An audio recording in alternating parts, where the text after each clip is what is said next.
Hello and welcome back to Coinscrum Markets. I'm delighted to be joined again by Patrick Heusser, Head of Trading at Crypto Finance AG. How are you doing, Patrick? All good. Thanks again for the invite. As always, pleasure to have you. Nervous market this week, I guess, is the kindest way of describing it. A little bit of maybe panicking traders out there, but seems to have kind of bottomed out now after a deep sell-off yesterday. Recording this on Wednesday this week. What's your thoughts on price action this week? Oh, well, for sure we had some traders with, we call it wet hands or wet shirts. It wasn't a nice picture at the beginning to watch when we dipped again into the 30K area and then even below 30K yesterday.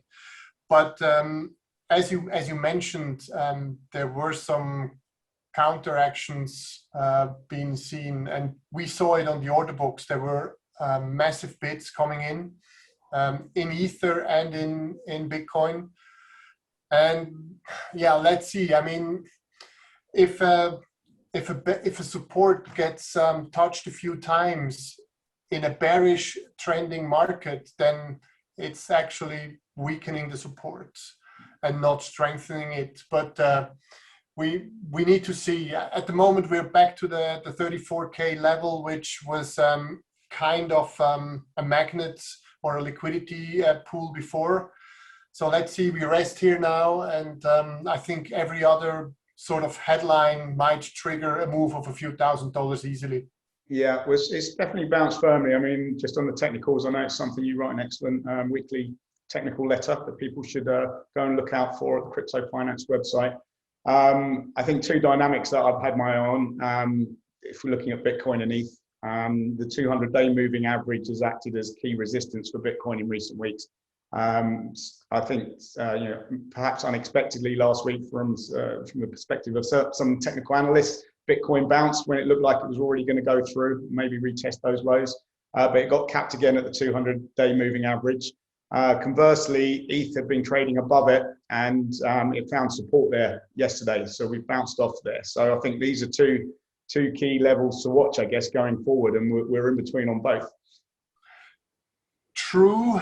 Even though I'm not the moving average guy, I don't watch that too closely, but a lot of equity guys have it always on the charts. Interesting though, on the Ether BTC spread, we still look very weak. So let's see if that Ether dollar, which trades above the 200 moving average, is really be able to pump it. Then I should see a change in Ether BTC as well. Yeah, yeah, definitely an interesting one to keep an eye on. The other kind of marker that people have been looking at, or it's got in the news a little bit this week, is around the open interest on Bitcoin futures. It's dropped significantly from the April highs. I think it's down something like 59–60%. There's different opinion. What's your thoughts on that? Yeah, I mean, we obviously saw quite a few liquidations going through on the way lower, but the majority of the open interest decline is rather coming from the unwind of carry trades. So people who were running long spot, short the future, and nicely carrying a good interest rate down the curve, that's gone now. I mean, the curve is mostly flat. We're in the single-digit percentage points for the December contract. So people are unwinding these trades, and that is just it's showed in the open interest decline. Yeah. I guess until we get some more directional trade, especially to the upside, that's going to stay flat for a while, and that's reflected in the open interest. Yeah, you see it in the funding, right? The perpetual funding is pretty flattish. There is not much going on. So there is no real interest right now, which makes sense because people are unsure where we're going to go. It's really tough at the moment. Yeah. While we stay in this consolidation phase, I guess that will stay as it is for now. I guess the other key driver in recent times, a portion to, well, especially around the rally earlier in the year, was around MicroStrategy and their own strategy for financing their Bitcoin purchases, which has been heavily financed on debt. We saw a strong rally last week in Bitcoin. It coincided with the issuance of their most recent 500 million bond. They announced that they've made purchases. So, I guess that could have been a significant factor before the sell-off. That bond's dropped below par now, just in recent days with that sell-off. What's your overall thought on this strategy for MicroStrategy? Issuing all this debt, is it creating any kind of hidden risks in the market? Well, if we just focus on how MicroStrategy is doing it, I'm not a fan of it. I don't like that corporations put more debt on to buy Bitcoin, especially in an instrument like convertible, where you have certain triggers that could come up where you lose control about what you do with the investment. For example, you need to contact the board, or the board has a resolution about if you run into negative equity on such an investment. On the other hand, I'm a believer that corporations should think about having BTC on their balance sheet. Is it for easier wealth transfer if they're a global company between countries? Is it just to have a different cash reserve, store of value kind of reserve on their balance sheet? But financing in with debt, I don't really like that. No, I mean, we've seen it in the retail markets, and you'll have people in one camp saying that you should just be long of spot, hold, and you're kind of not immune to kind of the volatility, but you're holding the instrument itself or the asset itself, and your floor is zero, I guess. You know where the lower boundary is. But then we've had retail markets offering 100 times leverage, and we've seen when liquidations happen, they can cause quite a bit of follow through, as you get a waterfall effect. What MicroStrategy is doing is a big leverage trade here, and they've got 100,000 odd Bitcoins under their management now. But we can't rule out that some unknown trigger would cause some liquidation on their side as well. That could have a huge impact on the market overall. Absolutely. For me, it's a bit of a systemic kind of risk. So if a lot of, or if several corporations would start to do the same thing as MicroStrategy and issue debt, especially convertible debt, to buy Bitcoins, and then we all know that the market is very volatile, so it can easily drop 30, 40, or 50%. And then they reach a certain trigger where they're going to go negative equity on it, then they need to sell. And then I'm pretty sure they don't know how to sell 100,000 Bitcoins without moving the market. So the market will be under stress even more. And it's these things that people need to kind of understand, that in the crypto market, there are not that many institutionals which would look at Bitcoin at a certain value investment and say, okay, now it's cheap, I buy. It just goes. If 100,000 Bitcoins hit the market, it just goes lower. Probably to zero, right? And well, I mean, especially if you know where those triggers are, then also opens up some opportunities for some level of manipulation in the market as well, surely. Could happen. I mean, people are already talking about to squeeze out Saylor by hitting his floor on the first convertible, but yeah. Look, I think we're definitely going to have to put this one in the known unknown bracket. Yeah. I think maybe that's the best place for it, but I think it's something that does need to be considered and people should definitely be aware of out there. We'll come back to that in time, I'm sure.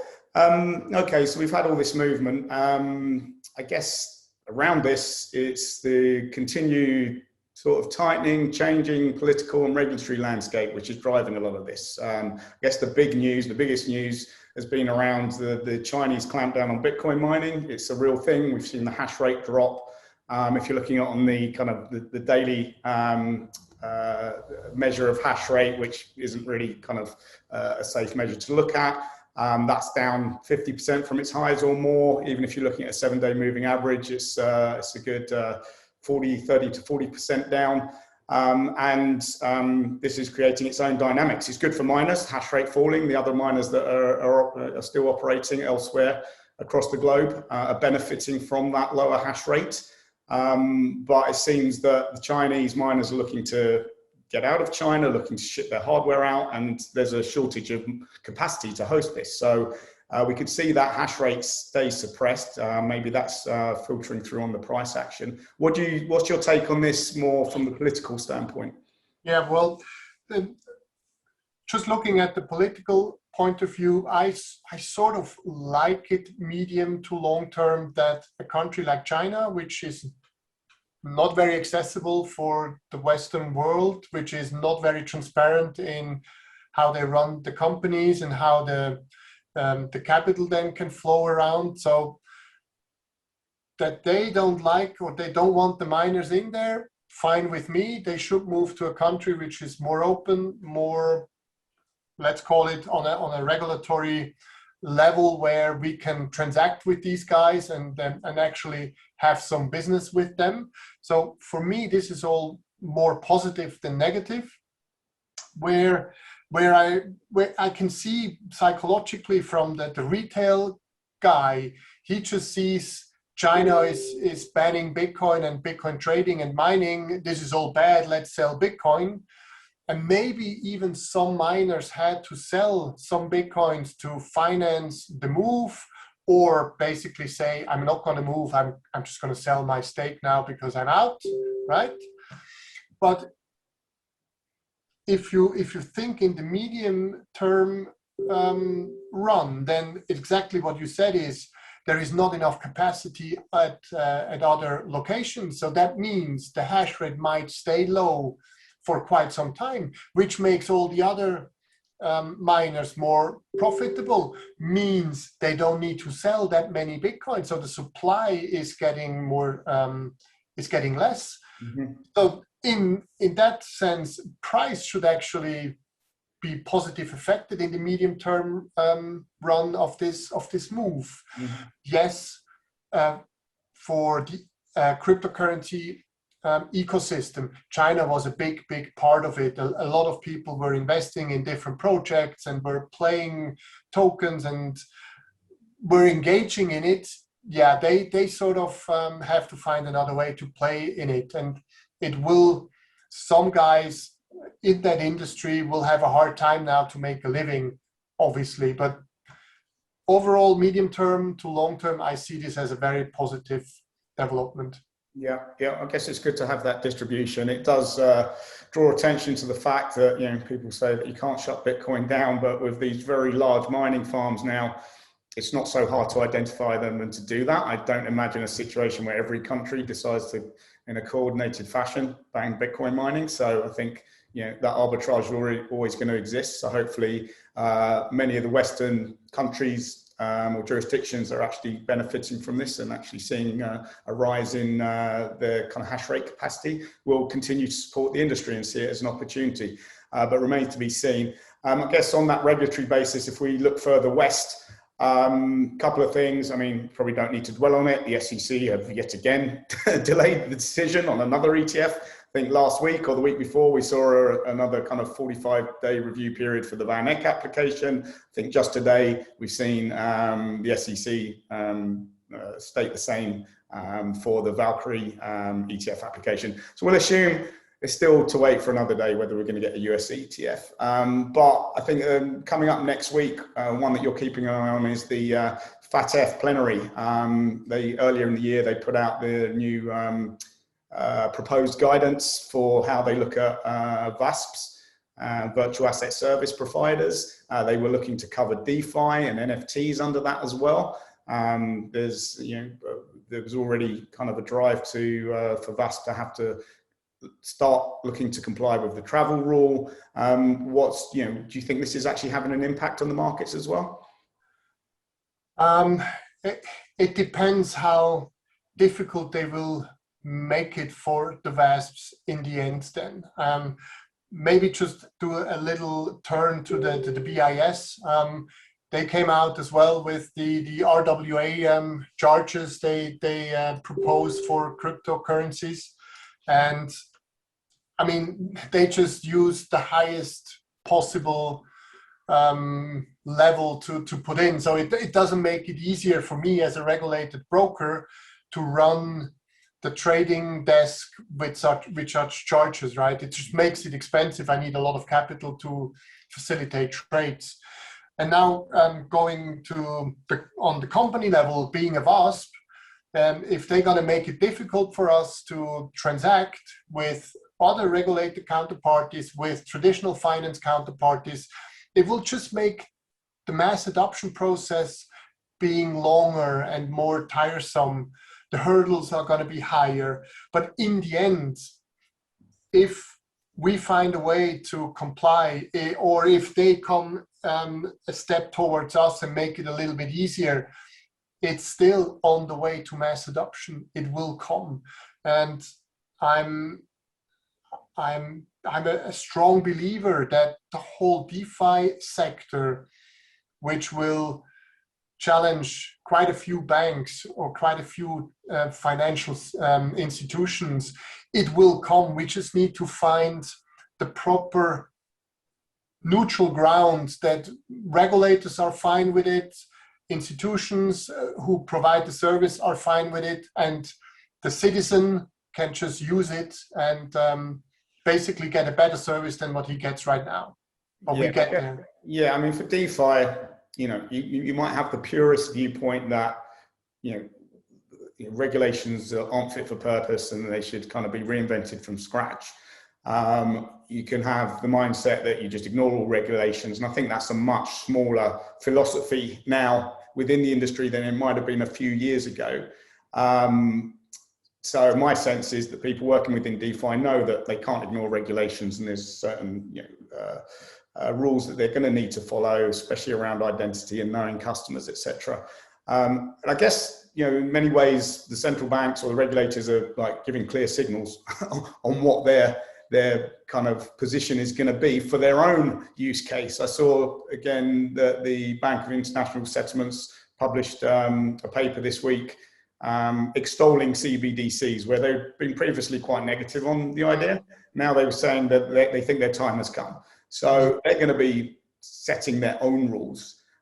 Does the DeFi people developing within the DeFi industry need to keep an eye on that and kind of take that as a signal what they should be doing? Because that's going to, you know, any regulations are going to follow and be applied to DeFi, or do they just, again, sort of need to kind of just ignore it a little bit and work towards developing their own solutions? Yeah, true. I mean, the flip-flopping of the BIS is a bit like I think they needed to wait till the regulators in each countries were a bit more aligned on how, especially the VASP side, how we're gonna regulate the VASPs. And as soon as they saw that the VASPs are well regulated, and even if you move around tokens, they are checked. There is AML and KYC on the back of it. So I think they're now more relaxed on saying CBDCs is okay. We can start to think about projects to implement it. Plus they just, I mean, there are lots of studies out there showing the advantages of having a CBDC, and it's now a bit of, if you don't have a proper project and if you're not getting on board with it, you're going to be left behind. Mm-hmm. Yeah, I think so. Yeah, it's going to be an interesting one to watch next week. We are hosting a panel discussion with some guys within the industry, taking a close look at the results of that FATF plenary next week. So be sure to tune in, and hopefully we'll have some more insights and information for our viewers. Patrick, our time is up. Thank you as always. We could carry on, but we better save some for next time. Thanks for joining us, and good luck trading. Thanks a lot. Bye, Paul. Cheers.